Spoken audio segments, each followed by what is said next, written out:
वनक्कम, मैं हैदर अली सैयद आशीर्वाद से यूनाइटेड अंडर तमिल सेवा।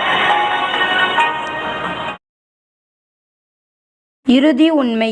வழிகாட்டப்பட்டவரால் மனித இனத்தின் முதல் மொழி தமிழ். குமரி கண்டத்தில் முதல் பாண்டியன் சங்கம் இறுதி அமைதிக்கு வழிவகுக்கும் பாதையின் கலிமா ஷஹாதா. சிவன் சிவம். சிவம் என்றால் எல்லாம் வல்ல கடவுள். சிவம் என்பது பூமியில் உள்ள கடவுளின் பிரதிநிதியை குறிக்கிறது. சிவன் அரேபிய மொழியில் மொழிபெயர்க்கப்பட்டுள்ளது கலிஃபா. குர்ஆன் அத்தியாயம் 2 வசனம் 30 கலிஃபாவை பற்றி நமக்கு நினைவூட்டுகிறது. வேறு விதமாக கூறினால் பூமியில் நியமிக்கப்பட்ட சிவன். ஆதி குமரி குலம். வேறு வார்த்தைகளில் கூறுவதனால் ஆதாமின் குழந்தைகள் பணித்துறைகளாக பிரிக்கப்பட்டுள்ளது.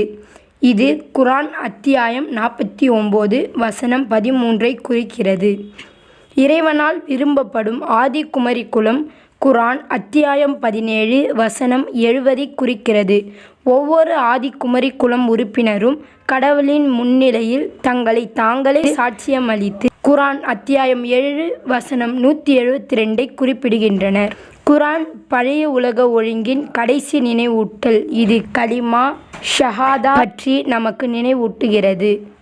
சிவம் சிவன் குர்ஆன் அத்தியாயம் 3 வசனம் 18 குறிக்கிறது.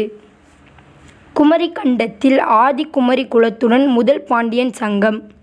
அல்லாஹ் வாக்களித்தபடி ஆதி குமரி குலத்துடன் கடைசி பாண்டியன் சங்கம். குர்ஆன் அத்தியாயம் 24 வசனம் 55 பார்க்கவும். கல்கி தாக்குகிறார். குர்ஆனில் நினைவூட்டப்படும் கலிமா ஷஹாதாவை முஸ்லிம் துறையினர் ஓதுவதில்லை. முஸ்லிம் துறை இஸ்லாத்தின் மடிக்குள் உள்ளதா? அமைதிக்கு வழிவகுக்கும் வாழ்க்கை முறையை நமக்கு நினைவூட்டும் கடைசி நினைவூட்டல் குர்ஆனுக்கு எதிராக அவர்கள் செயல்படுகிறார்கள் என்பது தெளிவாகிறது.